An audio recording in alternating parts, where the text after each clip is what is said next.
إن الحمد لله نحمده ونستعينه ونستغفره ونعوذ بالله من شرور أنفسنا ومن سيئات أعمالنا من يهده الله فلا مضل له ومن يضلل فلا هادي له وأشهد أن لا إله إلا الله وحده لا شريك له وأشهد أن محمدا عبده ورسوله أما بعد. Mes très chers frères, aujourd'hui le dimanche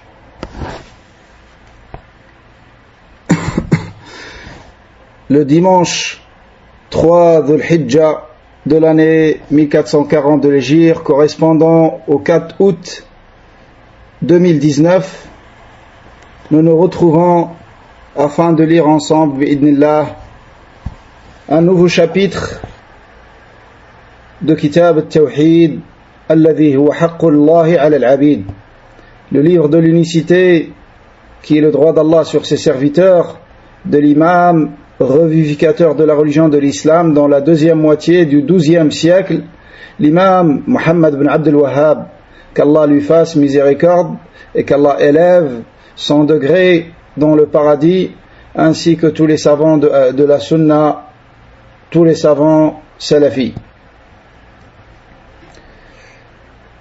Donc toujours dans cette série que l'imam, rahimahullah, cette série de chapitres que l'imam, rahimahullah, a compilé dans ce livre précieux, ce livre qui te permet de connaître la raison pour laquelle tu as été créé, qui est la concrétisation de l'adoration d'Allah subhanahu wa ta'ala, de connaître les droits d'Allah subhanahu wa ta'ala, le droit le plus important et le plus grand,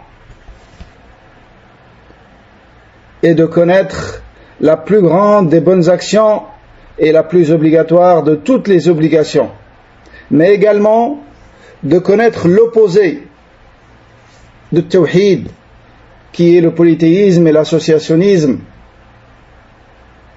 et de connaître ses différentes formes et ses différentes catégories, afin de ne pas tomber dedans. Car celui qui ne connaît pas le mal, il n'est pas à l'abri de tomber dans le mal sans savoir, à cause de son ignorance.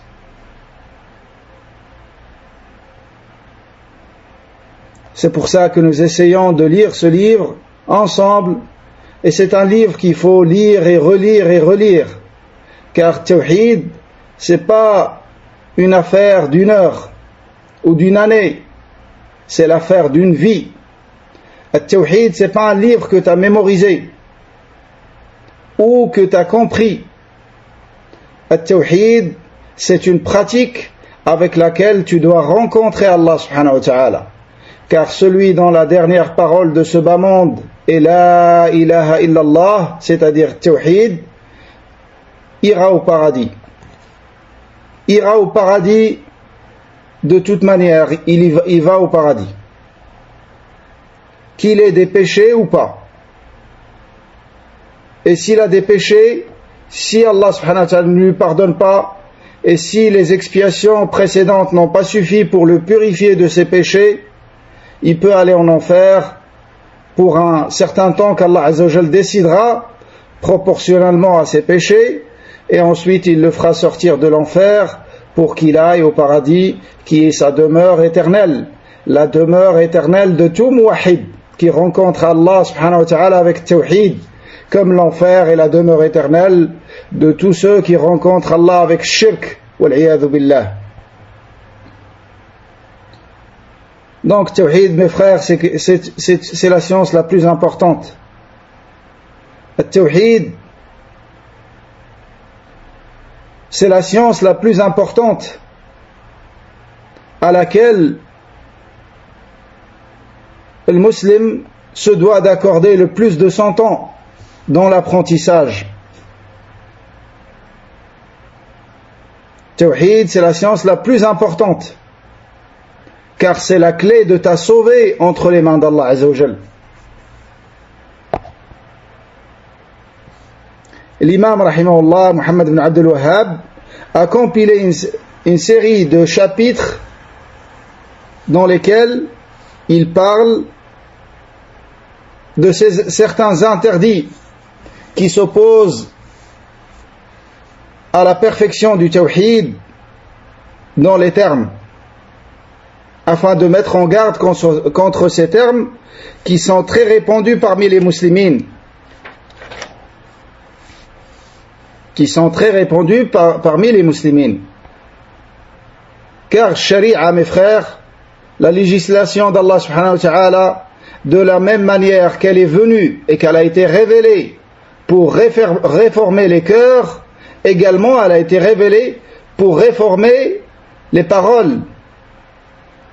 Et ce que tu sors avec ta langue, ce que tu dis avec ta langue, ça doit être conforme également à la sharia. Et le fait d'avoir une bonne intention ne justifie pas de dire des paroles fausses. Donc tu dois avoir une bonne croyance, une bonne intention, et vouloir le bien et viser le bien, mais également tu dois réformer les paroles et exprimer les choses d'une manière juste. Et ce chapitre rentre dans ce domaine-là que nous allons étudier aujourd'hui, que l'imam Muhammad ibn Abdul Wahhab rahimahullah a intitulé Babu qawlillahi ta'ala fala taj'alu lillahi andada wa antum ta'lamun. Chapitre à propos de la parole d'Allah subhanahu wa ta'ala: ne lui cherchez donc pas des égaux alors que vous savez tout cela, vous savez ce qui a précédé. C'est lui qui vous a créé, c'est lui qui vous a donné l'existence, c'est lui qui a créé pour vous tout ce que vous voyez sur terre.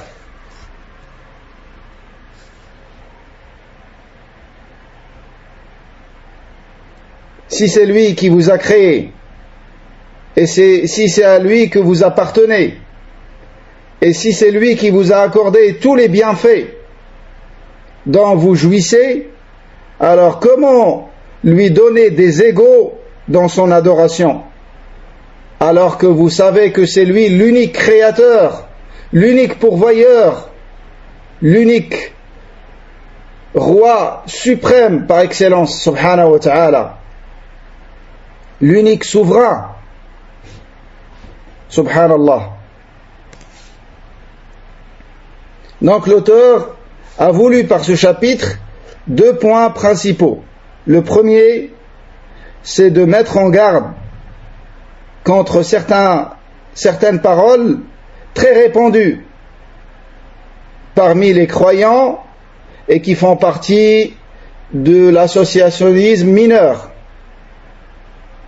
et de montrer la gravité de l'associationnisme mineur dans la compréhension de Salaf, dans la compréhension de Sahaba radiyallahu anhum et tous ceux qui les ont suivis à la perfection.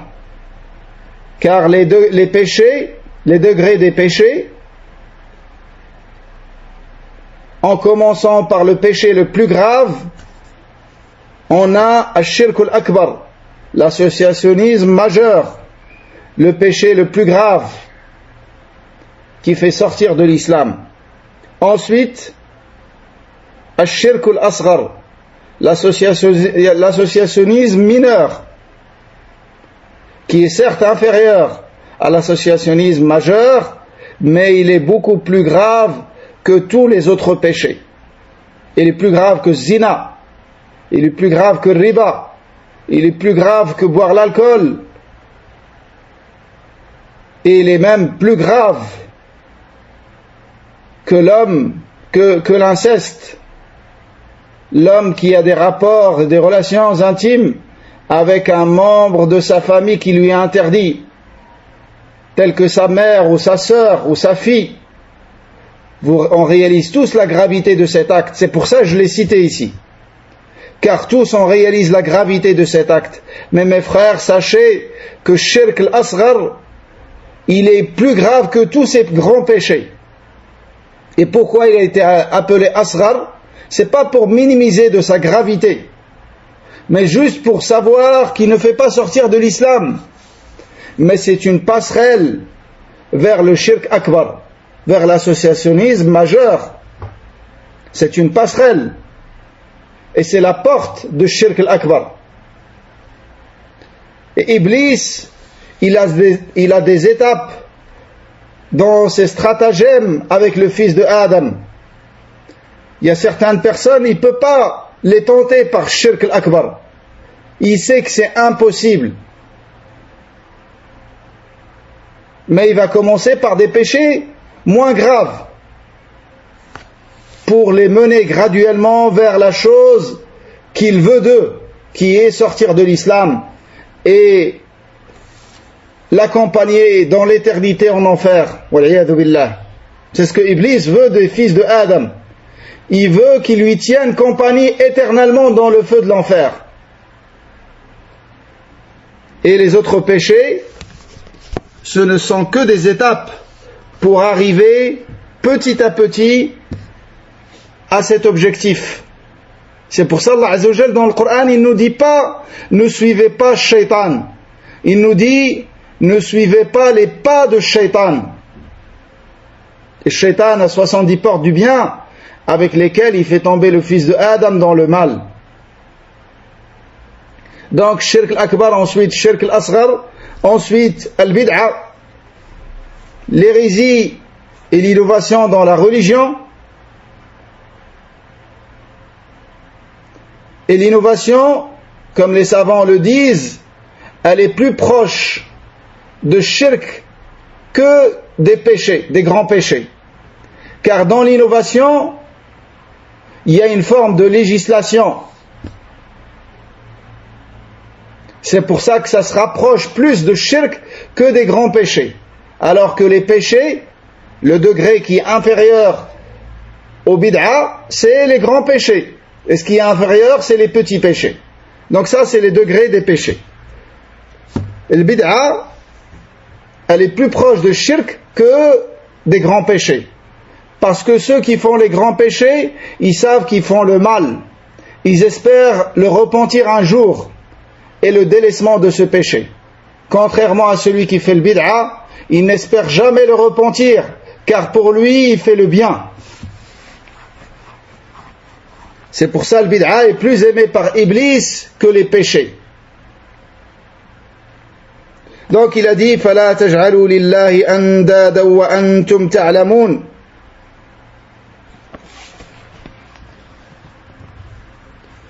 قال الشيخ فيصل رحمه الله باب قول الله تعالى فلا تجعلوا لله أندادا. الأنداد جمع ند وهو المثل والنظير. Al-Andad, c'est le pluriel de Nid.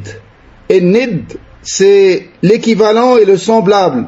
C'est-à-dire, n'adorez pas en dehors de lui, subhanahu wa ta'ala, autre. Car si vous l'adorez, vous l'aurez mis au même point d'égalité.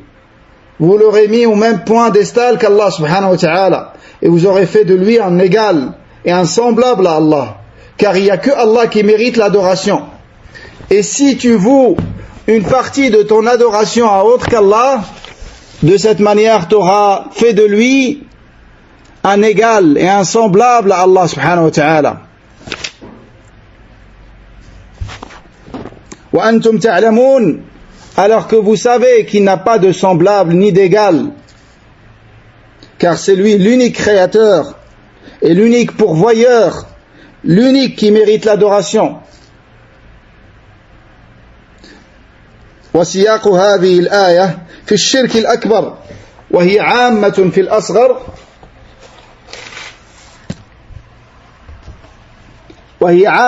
الأصغر والأكبر كما ذكره ابن عباس وغيره.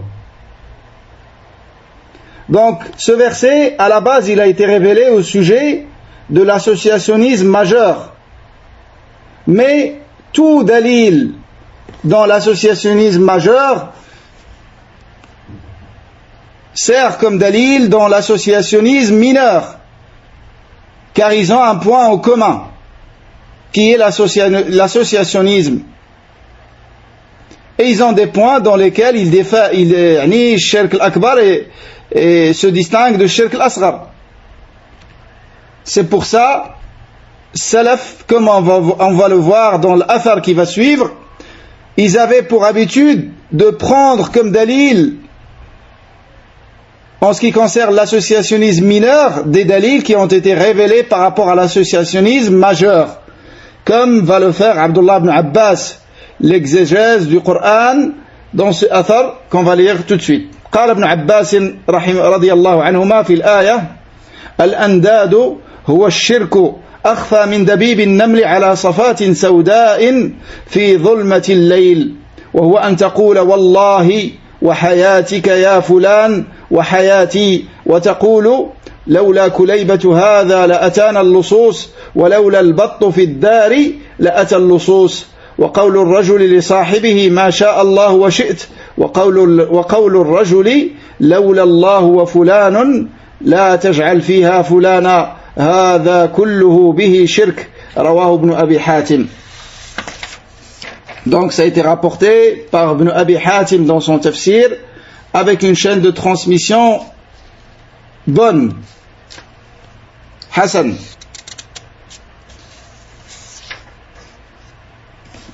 Donc Abdullah ibn Abbas radiyallahu anhu, il dit dans son explication de ce verset, quand il a expliqué le verset, il a dit: attribuer à Allah des égaux est une forme de polythéisme plus cachée que les pas des fourmis sur un rocher lisse et noir dans les ténèbres de la nuit. C'est-à-dire, comme tu dis, quand tu dis par Allah et par ta vie, ô un tel, c'est-à-dire tu jures par Allah et tu jures par la vie de un tel, ou par ma vie, tu jures par ta propre vie, ou dire si ce n'avait été ce petit chien, on nous aurait cambriolé, ou si nous n'avions pas eu des canards, on nous aurait cambriolé.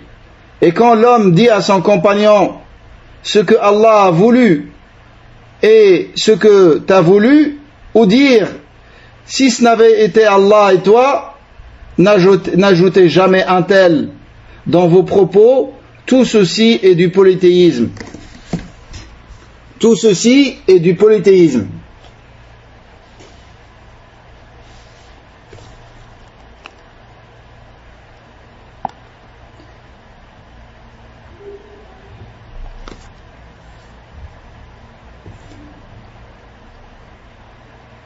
Donc regardez ici dans ce verset, dans cette parole, cette explication du verset de Abdullah ibn Abbas radiyallahu anhuma, comment il a défini l'associationnisme mineur. Il a dit plus caché que les pas des fourmis. Est-ce que vous avez déjà vu une fourmi? Et quand une fourmi marche sur du sable, est-ce que vous arrivez à voir ses pas? Que dire quand cette fourmi, elle va marcher sur un rocher? Et que dire quand ce rocher est lisse? Et que dire quand ce rocher est noir? Qu'est-ce que tu vas voir sur ce rocher après le passage d'une fourmi? Et que dire si cette observation est faite dans une nuit ténébreuse?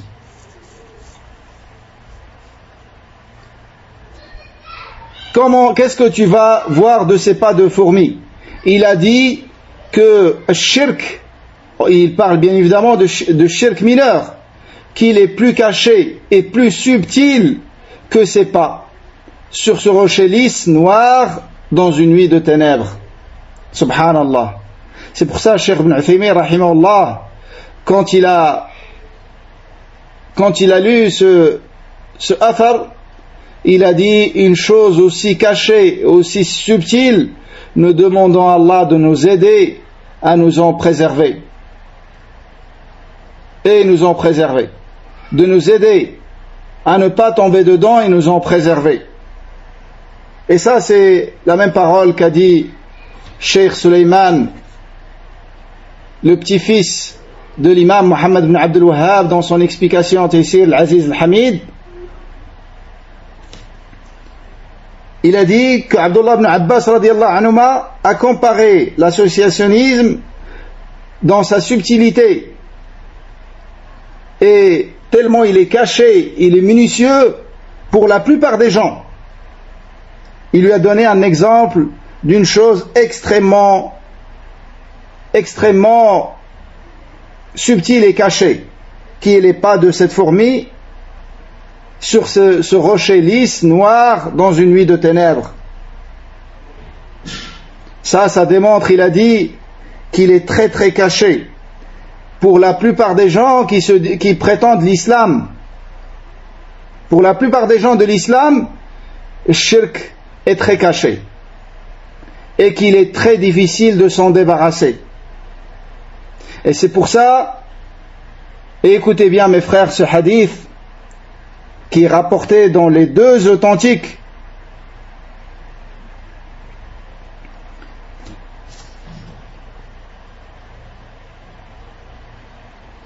ce hadith il est rapporté dans le Musnad de l'imam Ahmad et dans Mu'jam Tabarani بسند حسن لغيره. Hadith Abi Moussa al-Ash'ari, dans le hadith de Abu Moussa al-Ash'ari radiyallahu anhu, il a dit خطبنا رسول الله صلى الله عليه وسلم ذات يوم فقال. Un jour le messager d'Allah a fait un prêche, il a fait un discours et il a dit أيها الناس اتقوا هذا الشرك اتقوا هذا الشرك. Ô vous les gens, soyez en garde contre le shirk. فإنه أخفى من دبيب النمل. Car il est plus caché et plus subtil que les pas des fourmis. Ils lui ont dit, certains parmi ceux qui étaient présents, ils lui ont dit وكيف نتقيه وهو أخفى من دبيب النمل. Comment pouvons-nous nous en préserver et nous protéger de ce shirk alors qu'il est plus caché que les pas des fourmis? Regardez mes frères, la compréhension de Sahaba radiyallahu anhum. Ils ont compris le message. Quelque chose de si caché, de si difficile à s'en débarrasser, comment tu peux t'en débarrasser? Il leur a dit, le messager d'Allah alayhi salatu wassalam, et ça c'est un hadith précieux, car il t'enseigne une des choses dont tu as le plus besoin dans ta vie. Il leur a dit, dites Allahumma inna na'udhu bika min an nushrika bika shay'an na'lamuh wa nastaghfiruka lima la na'lamuh.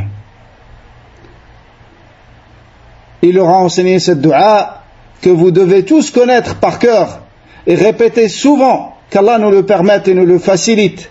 Il leur a dit, dites, ô Allah, nous cherchons refuge auprès de toi de t'associer une chose en le sachant, et nous te demandons pardon pour ce que nous ne savons pas.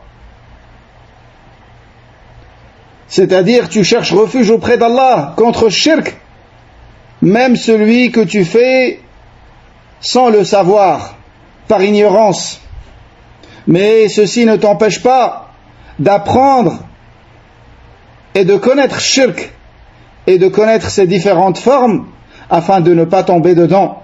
Et ce livre, malgré que c'est un petit livre dans sa taille, il te permet de connaître l'essentiel de tawhid et l'essentiel de shirk, et surtout les formes les plus propagées, car l'imam Muhammad ibn Abdul Wahhab, il n'a pas cité toutes les catégories de shirk et toutes les formes et tous les exemples de shirk et toutes les images de shirk qu'il puisse y avoir dans la réalité, car ça c'est un océan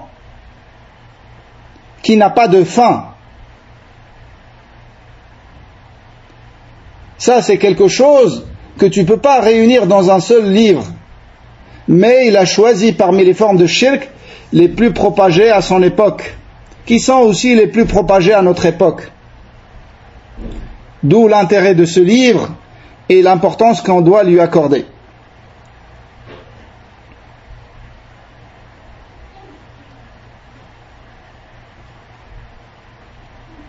Ensuite, l'imam Muhammad ibn Abdul Wahhab a rapporté un hadith de Omar ibn al-Khattab radiyallahu anhu, أن رسول الله صلى الله عليه وسلم قال من حلف بغير الله فقد كفر أو أشرك رواه الترمذي وحسنه وصححه الحاكم.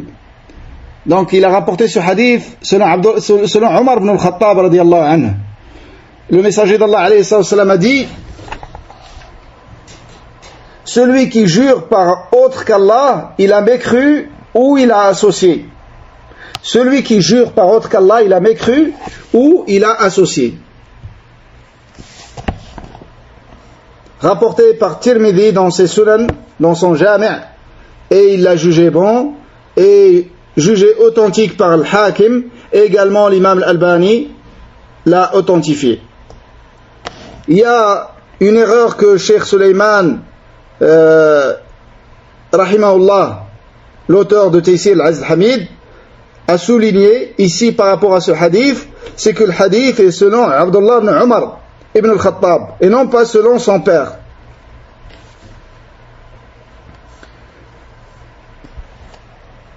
قال الشيخ فيصل après avoir cité le hadith فيه تحريم الحلف بغير الله. Dans ce hadith, un dalil de l'interdiction de jurer par autre qu'Allah. Interdiction de jurer par autre qu'Allah. L'imam ibn Abd al-Barr, l'imam al-Maliki, l'imam des gens du Maghreb et de l'Andalus, il a rapporté dans son tafsir de l'Muwatta qui s'appelle Tamhid, il a dit La yajouzul halifu bighayri Allahi bil ijma'. Il n'est pas autorisé de jurer par autre qu'Allah de manière unanime entre les savants. Il n'y a pas de divergence à ce niveau-là sur l'interdiction de jurer par autre qu'Allah. Le Nabi alayhi salam a beaucoup de hadiths dans lesquels il a interdit de jurer par autre qu'Allah. Parmi ces hadiths, il a dit Inna Allah yanhaakum an tahlifu bi abaikum man kana halifan falyahlif billahi aw liyasmut. Muttafaqun alayh. Rapporté par les deux imams al-Bukhari et Muslim, le Nabi alayhi salam a dit Allah vous interdit de jurer par vos pères, que celui qui jure, qu'il jure par Allah ou qu'il se taise. Parce que les Arabes avaient l'habitude de jurer par leur père. Le Nabi alayhi salam leur a interdit. Il avait l'habitude de jurer par le Kaaba. Il leur a enseigné de jurer par le Seigneur de le Kaaba. Il avait l'habitude de jurer par l'amana, le dépôt en garantie. Il leur a dit, celui qui jure par l'amana n'est pas des nôtres. Hadith authentique. قال ابن مسعود لأن أحلف بالله كاذبا أحب إلي من أن أحلف بغيره صادقا.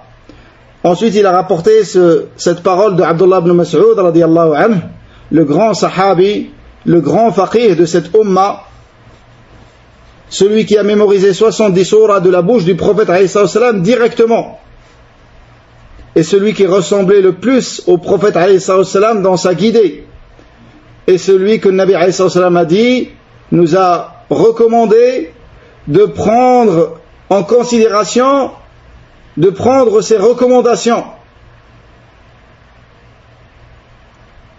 et de les mettre en pratique. Pour tous les sahaba, ceci est valable, tant que ça ne s'oppose pas à un dalil, bien évidemment, à un verset ou un hadith. Si c'est un effort de sahabi, sans connaître le dalil, là ça ne doit pas être pris. Mais sinon, sahaba, ce sont les imams et les modèles et les exemples à suivre dans la religion, dans tous les domaines de la religion, dans l'aqida, dans l'ibada, dans le comportement, dans les adorations, dans tout. Qu'Allah les agrée tous, car ils sont les meilleurs de cette communauté après le prophète alayhi salatu wassalam. Et ils sont également les meilleurs compagnons qu'Allah a accordés à un prophète. Donc Abdullah ibn Mas'ud radiyallahu anhu, il dit que je jure par Allah sur un mensonge est meilleur et plus aimé pour moi que de jurer par autre qu'Allah sur une vérité. Regardez la compréhension de Sahaba. Bien évidemment que Abdullah ibn Mas'ud ne va pas jurer par Allah sur un mensonge, mais ici il veut faire comprendre à la Ummah la gravité de shirk mineur. La gravité de shirk mineur. il dit que je jure par Allah sur un mensonge est plus aimé pour moi et meilleur, c'est-à-dire c'est moins grave que de jurer par autre qu'Allah sur une vérité. Pourquoi? Parce que Shirk al-Asghar est plus grave que les grands péchés que tout le monde connaît, tels que jurer par Allah sur un mensonge, en disant un mensonge. Jurer par autre qu'Allah sur un mensonge. Tout le monde sait que ça c'est un grave péché. Mais imagine que jurer sur une vérité et dire la vérité quand tu jures par autre qu'Allah, ceci est beaucoup plus grave.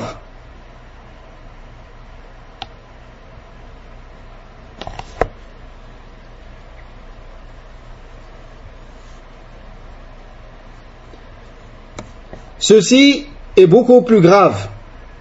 Et ça, c'est la compréhension de Sahaba radiyallahu anhum.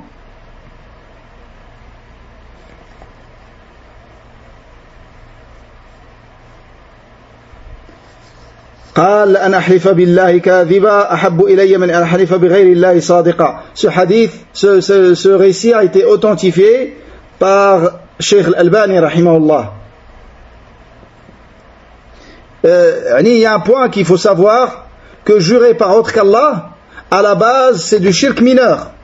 Mais si jamais la personne elle jure par autre qu'Allah, tout en vénérant celui par lequel elle jure, en le vénérant comme Allah subhanahu wa ta'ala, ça devient du shirk majeur qui fait sortir de l'islam. Et malheureusement il y a des gens qui même ils vont aller jusqu'à jurer par autre qu'Allah en l'élevant au-dessus d'Allah subhanahu wa ta'ala. L'exemple de ces gens-là, c'est des gens, si tu lui dis jure par Allah sur un mensonge, il jure facilement. Mais si tu lui dis jure par autre qu'Allah sur un mensonge, jure par le Badawi, jure par Tijani, jure par le Jilani, par des gens, des hommes qu'il vénère, il ne va pas jurer. Parce qu'il aura peur de la sanction et qu'il lui arrive malheur. Et jurer par Allah sur un mensonge, il le fait facilement. Ça, c'est très grave. Ça, c'est quelque chose de très grave. Donc, jurer par autre qu'Allah à la base, c'est du shirk mineur.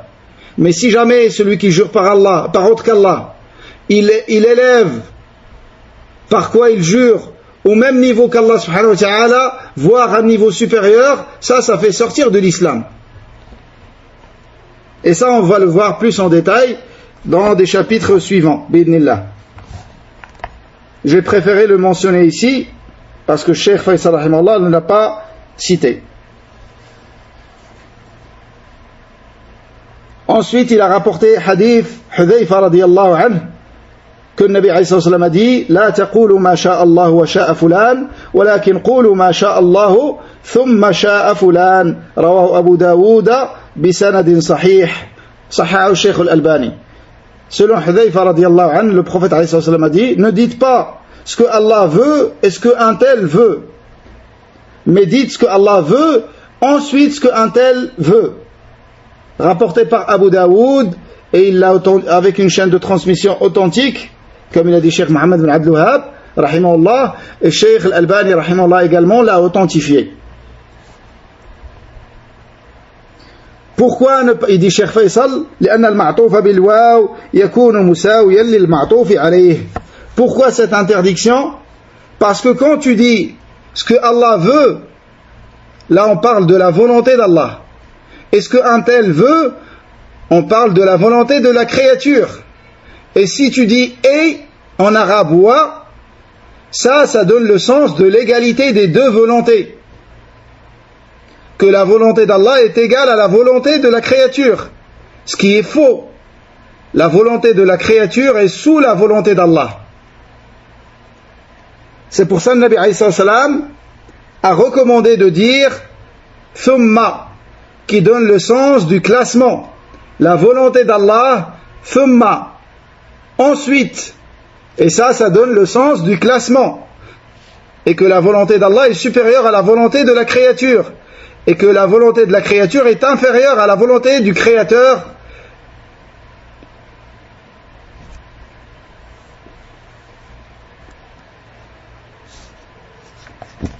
Car comme en français, niwa, c'est pour la coordination. Coordination entre deux choses dans le sens, elle donne le sens d'égalité entre ces deux choses. Quand tu dis j'ai mangé, ou pour donner un meilleur exemple, quand tu dis j'ai lu Surat al-Baqarah et Surat Ali Imran, ça, qu'est-ce que tu comprends? Tu comprends que la personne a lu les deux sourates. Mais quand tu dis j'ai lu Surat al-Baqarah, ensuite Surat Ali Imran, ça donne un sens d'ordre et de classement. Et que Surat al-Baqarah était lu dans un premier temps. Ensuite Surat Ali Imran. Mais quand tu dis al-Baqarah et Ali Imran, on ne comprend pas forcément l'ordre et le classement. Tu peux avoir lu Ali Imran tout d'abord et le Baqarah ensuite. Et tu peux dire j'ai lu le Baqarah et Ali Imran. En arabe, il n'y a pas de souci. Mais quand tu dis ensuite, là, ça te donne le sens du classement et de l'ordre. Et mettre la créature au même point d'égalité que le créateur est une forme d'associationnisme. Et si tu mets le créateur au même point d'égalité que la créature, dans un point qui fait partie du shirk mineur, c'est du shirk mineur. Si c'est dans un point qui fait partie du shirk majeur, c'est du shirk majeur alors. Mineur comme ici, ce que Allah veut et ce que la créature veut, ou tu jures par autre qu'Allah, mais si c'est dans une chose qui fait sortir de l'islam, tu voues une adoration à Allah et tu voues une adoration à une créature. Ça fait sortir de l'islam. Kama qala ta'ala, comme Allah subhanahu wa ta'ala dit,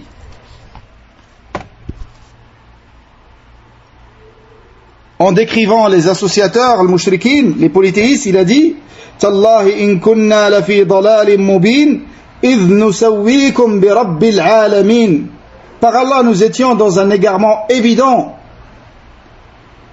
en vous mettant au même point d'égalité que le Seigneur des mondes, Allah subhanahu wa ta'ala. Et le dernier récit qui a été rapporté, c'est selon Ibrahim al-Nakha'i, un tabi'i, un élève de Abdullah ibn Mas'ud, أنه يكره أعوذ بالله وبك ويجوز أن يقول بالله ثم بك قال ويقول لولا الله ثم فلان ولا تقولوا لولا الله وفلان. Ibrahim Nakha'i rahimahullah, ce grand savant de Tabi'in, un des plus grands élèves de Abdullah ibn Mas'ud radiyallahu anhu, il a dit, il détestait de dire je cherche refuge auprès d'Allah et auprès de toi. Et il est autorisé de dire je cherche refuge auprès d'Allah, ensuite auprès de toi. Et il a détesté de dire si ce n'était Allah et un tel. Et il a autorisé de dire si ce n'était Allah, ensuite un tel. Bien évidemment, mes frères, quand les salafs, ils disent, ils détestent, ils veulent l'interdiction. Comme il l'a dit Ibn al-Qayyim rahimahullah dans son livre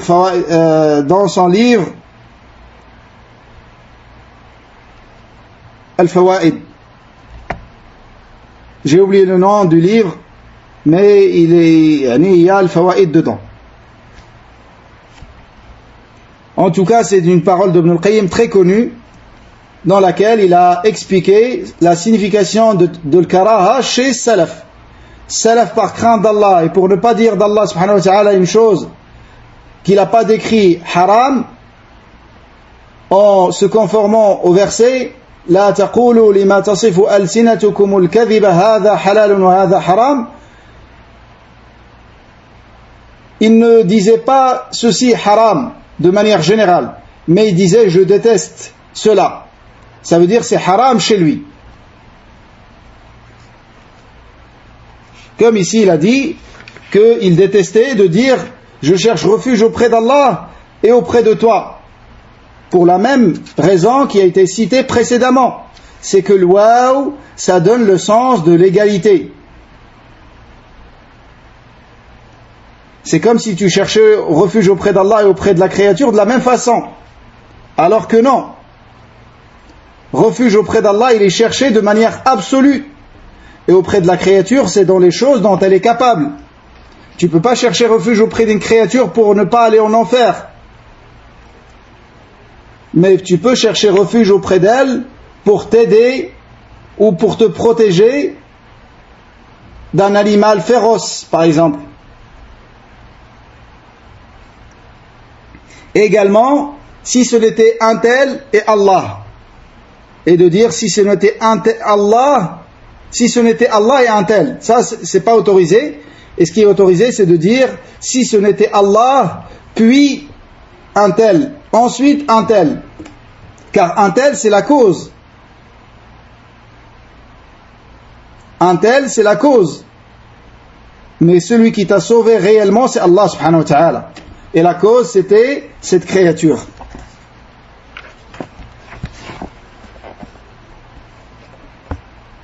Cheikh Faisal a expliqué cela brièvement et a dit ces formules sont autorisées, que Ibrahim Nakha'i a dit que c'était autorisé. Elles sont autorisées par rapport à une créature qui est présente, avec 4 conditions. Notez-les bien, mes frères. Avec 4 conditions. Il a dit par rapport au vivant présent. Donc c'est pas autorisé par rapport à un mort, car le mort n'entend pas. Et le mort n'a pas la capacité, ne peut pas sortir de sa tombe et venir te secourir. C'est autorisé par rapport à un vivant présent. Quelqu'un qui est absent, c'est pas autorisé, tel que le djinn. C'est pas autorisé de demander de l'aide à un djinn sous prétexte qu'il est musulman. Ça fait partie de shirk. Ça fait partie de shirk majeur qui fait sortir de l'islam. Demander de l'aide à un djinn sous prétexte qu'il est musulman, ça, c'est pas autorisé, mes frères. Et ceux qui font ça, si vous les connaissez, il faut les conseiller. Sinon, c'est des charlatans. Et c'est des gens qui travaillent avec shayatin. Au minimum, c'est des gens qui sont leurrés par shayatin. Et ils les poussent dans cette voie pour ensuite les faire tomber dans le shirk. Et ça, combien on l'a vu dans la réalité. Des gens qui ont commencé avec des choses comme ça et qui ont fini par faire sihr de manière claire. Et tout ça rentre dans l'interdiction de suivre les pas de shaitan. Donc il n'est pas autorisé de demander de l'aide à un djinn, car il n'est pas présent. Il fait partie du monde de l'invisible. Pour toi, il est absent. Et même, comment tu peux savoir s'il est musulman ou il est kafir, alors que la règle de base que le Nabi nous a donnée par rapport à shayatin, c'est qu'il mente. Ça, c'est la règle de base. Tout ce qu'ils disent, c'est mensonge. Jusqu'à preuve du contraire. La troisième condition, c'est qu'il soit capable. Et la quatrième, c'est de croire que c'est une cause. Par contre, les morts, il a dit, Cheikh Faisal rahimahullah, ceci n'est pas autorisé vis-à-vis d'eux, ni avec loi ou ni avec thumma, ni en disant et, ni en disant ensuite. Car ils ne savent pas ce qui se passe. Et ils ne sentent pas ceux qui les invoquent, ils ne les entendent pas. Ou ceux qui cherchent refuge auprès d'eux. Et en plus, ils n'ont pas de capacité, ni de puissance à apporter un profit, ni à repousser un dommage. Ils ne peuvent ni profiter ni nuire. Et ça, c'est valable également pour le djinn. Car le djinn, la condition du présent n'est pas vérifiée vis-à-vis d'eux. Et si tu as besoin d'aide, demande-le à Allah subhanahu wa ta'ala. Voilà pour ce chapitre. Nous allons faire le chapitre suivant également, car il est concis dans ce chapitre باب ما جاء في من لم يقنع بالحلف بالله.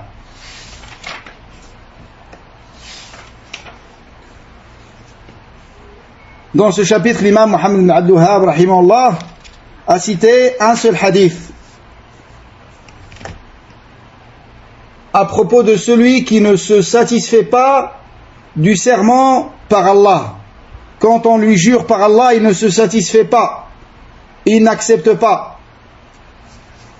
Selon Abdullah ibn Umar radiyallahu anhuma, le messager d'Allah alayhi salatu wassalam a dit: La tahlifu bi abaikum, ne jurez pas par vos pères. Man halafa billahi falyasduq. Man halafa billahi falyasduq. Celui qui jure par Allah, qu'il soit véridique et qu'il dise la vérité. Wa man hulifa lahu billahi falyarda. Et celui pour qui on a juré par Allah, qu'il soit satisfait. Wa man lam yarda falaysa min Allah. Et celui qui n'est pas satisfait, et Allah se désavoue de lui. Allah se désavoue de lui. Donc, il a dit, rapporté par Ibn Majah avec une chaîne de transmission bonne. Cheikh Al-Albani l'a authentifié. Mais ce qui est dans le Sunan Ibn Majah, وَمَنْ لَمْ يَرْضَ بِاللَّهِ, et celui qui n'est pas satisfait avec le serment par Allah, Allah se désavoue de lui. Et celui qui n'est pas satisfait du serment par Allah, Allah se désavoue de lui. Donc ça, c'est ce qui est dans Sunan Ibn Majah, comme il a dit Cheikh Suleiman dans Taysir al-Aziz al-Hamid. قال الشيخ فيصل رحمه الله باب ما جاء في من لم يقنع بالحلف بالله أي من الوعيد. Ce chapitre au sujet de celui qui ne se satisfait pas du serment par Allah, c'est-à-dire la menace qui a été rapportée à son égard. Ensuite, le prophète alayhi salam a dit: La tahlifu bi abaikum, ne jurez pas par vos parents.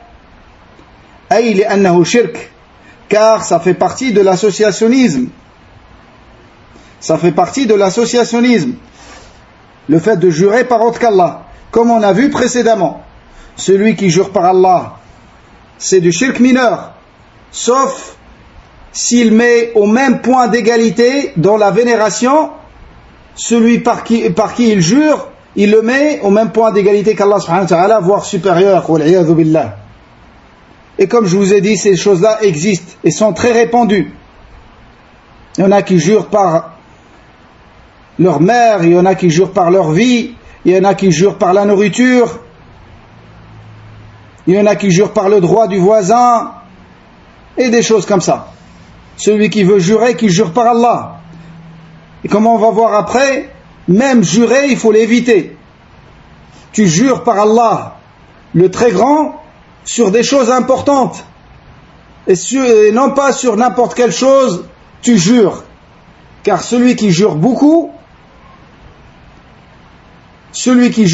ça c'est un signe, sans qu'il y ait des raisons valables, c'est un signe qu'il ne vénère pas Allah subhanahu wa ta'ala comme il se doit. Car celui qui vénère Allah comme il se doit, وَيُعَظِّمُ اللَّهَ كَمَا يَنْبَغِي, celui-là il ne jure par Allah al-Azim que sur une affaire importante. Et le croyant, il ne dit que la vérité, de toute façon.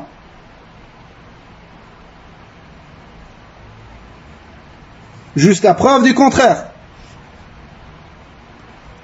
C'est pour ça, il n'y a pas besoin de jurer. Celui qui ne te croit pas, c'est pas grave. Sauf si c'est une affaire importante et t'es mené à jurer par Allah, tu jures. Mais non pas prendre le jurement par Allah à la légère et le pratiquer pour vendre un croissant, pour vendre une brique de lait et ainsi de suite. Ou une voiture, ou là une maison, un appartement. Ça, non. Donc ne jurez pas par vos parents, ça c'est une interdiction parce que c'est du shirk. Man halafa billahi falyasduq. هذا مما أوجبه الله على عباده في الحديث الآخر من اقتطع مال امرئ مسلم بيمينه لقي الله وهو عليه غضبان وفي رواية فقد أوجب الله له النار وحرم عليه الجنة. Celui qui jure par Allah, qu'il dise la vérité, c'est-à-dire ceci est une obligation parmi ce que Allah a rendu obligatoire sur ses serviteurs quand il parle de dire la vérité. Que dire quand il jure par lui? Et dans l'autre hadith, le Nabi alayhi salam a dit, celui qui prend le droit de son frère musulman avec un serment dans lequel il a juré par Allah, il rencontrera Allah subhanahu wa ta'ala en étant en colère contre lui. Ça ne veut pas dire que tu peux prendre le droit du mécréant, mais pour montrer la gravité ici, car le musulman, il a un droit de plus qui est le droit de l'islam. Mais prendre les droits des gens sans raison valable, ceci est interdit de manière absolue, qu'ils soient musulmans ou kafir. Il rencontrera Allah en étant en colère contre lui, wal-iyadhu billah. Et dans une autre version, Allah le fera rentrer en enfer et lui interdit le paradis. Ça démontre la gravité de ce péché. Il lui interdit de rentrer directement au paradis. C'est ça le sens. Ça ne veut pas dire il lui interdit le paradis éternellement, car ça c'est uniquement pour le kafir. Mais le musulman, quand vous lisez un hadith dans lequel le paradis est interdit pour lui, c'est-à-dire l'entrée directe au paradis est interdite pour lui. Et si Allah il veut, il lui pardonne, il lui fait rentrer quand même directement au paradis. Car ça c'est des textes de menaces qui sont compris de cette manière chez les salafs. Dans un autre hadith également rapporté dans les deux authentiques, man halafa ala yaminin wa huwa fiha fajir laqiya Allah wa huwa alayhi ghadban. Celui qui jure par Allah sur une chose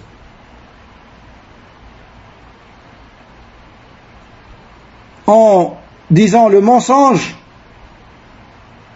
il rencontrera Allah en étant en colère contre lui. Rapporté dans les deux authentiques. وَمَنْ حُلِفَ لَهُ بِاللَّهِ فَلْيَرْضَى وَمَنْ لَمْ يَرْضَ بِاللَّهِ فَلَيْسَ مِنَ اللَّهِ. Et celui pour qui on a juré par Allah, qu'il soit satisfait, obligatoirement il doit être satisfait, sauf s'il y a des raisons valables. Mais on parle de la règle de base. Si quelqu'un te jure par Allah pour toi sur une chose, tu dois le croire, sauf si tu as des preuves qu'il a menti ou des raisons valables. Mais sinon, il faut accepter. Et celui qui n'accepte pas, Allah se désavoue de lui. Allah se désavoue de lui. Donc il y a dans ce hadith l'ordre pour celui pour qui on a juré d'être satisfait, d'accepter quand on jure par Allah. Et une menace contre celui qui n'agrée pas et qui n'accepte pas. Comme on a vu, tant que ce serment ne conduit pas à annuler notre preuve religieuse. Par exemple, quelqu'un a ramené une preuve comme quoi un tel lui doit de l'argent. Il a ramené une preuve écrite ou deux témoins. Et l'autre, il vient devant le juge et il jure par Allah qu'il ne lui a pas prêté de l'argent. On ne le croit pas. Et on ne prend pas en considération son serment. Car si on l'accepte, il va annuler un dalil shar'i. Il va annuler une preuve religieuse qui doit être prise en considération. Mais excepté des cas comme ça, la règle de base, par exemple, quelqu'un, on t'a rapporté qu'il a dit de toi du mal. Et quand il vient, il te dit, par Allah, j'ai pas dit. Tu dois le croire. Et ne pas fouiller, chercher.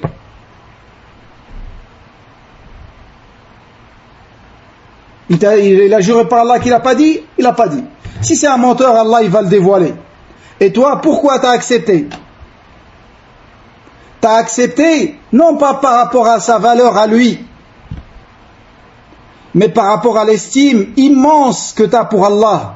Et il a juré par Allah subhanahu wa ta'ala. Et pour toi, c'est pas possible qu'un croyant jure par Allah et il ment. Et ça, vous le trouvez dans l'histoire de Adam alayhi salam. Quand Iblis lui a juré par Allah qu'il est pour lui de bons conseils, il l'a cru. Et vous le trouvez également dans ce qui a été rapporté dans l'authentique de l'imam al-Bukhari, l'authentique de l'imam Muslim, que Isa, selon Abu Huraira radiyallahu anhu, que Isa alayhi salam a vu un homme voler. Il lui a dit, t'as volé? Il a dit, par Allah, je n'ai pas volé. Par Allah, kalla wallahi alladhi la ilaha illa hu ma saraqt. Il lui a dit, par Allah, je n'ai pas volé. Par Allah, je n'ai pas volé. Wallahi alladhi la ilaha illa hu. Il a juré, par Allah dont il est l'unique divinité qui mérite l'adoration.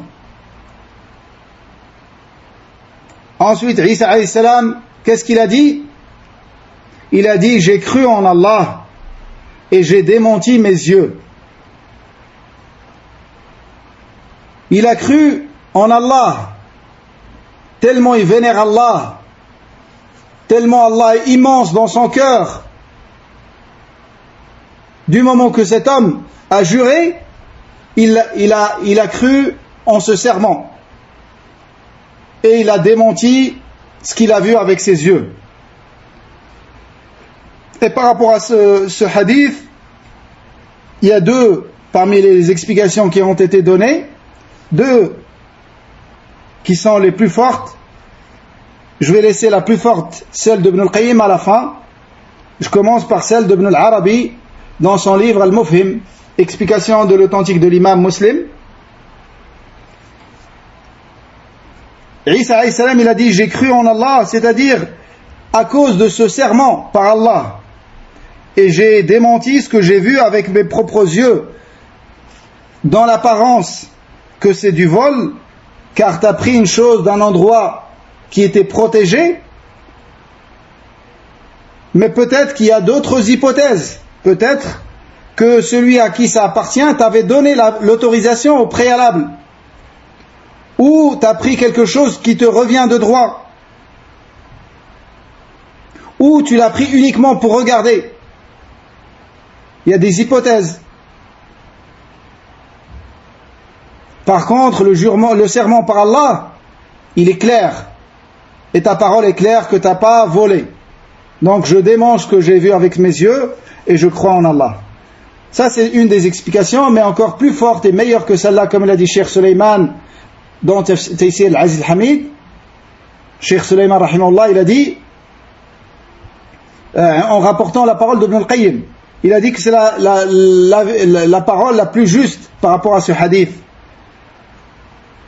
Ibn al-Qayyim rahimahullah dit, أن الله في قلب عيسى أجل من أن يحلف به أحد كاذبا. Que Allah, dans le cœur de Isa alayhi salam, est plus grand, est plus immense que quelqu'un puisse jurer par lui sur un mensonge. Et donc l'affaire pour lui, la question pour Isa alayhi salam dans cette affaire était entre deux points. Le premier, c'est de mettre en doute celui qui a juré par Allah. Et la deuxième, c'est sa vue, de mettre en cause sa vue.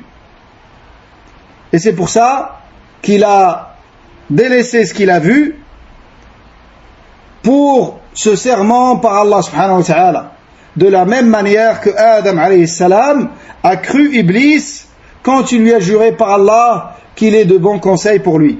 Il a cité Ibn al-Qayyim rahimahullah cette parole dans son livre Ighathatul Lahfan min Masayid al-Shaytan, un livre précieux qui t'aide à être à l'abri des ruses et des stratagèmes de Shaitan. Et un livre comme lui, dans sa valeur scientifique et dans son importance, le livre d'Ibn al-Jawzi, rahimahullah, Talbis Iblis.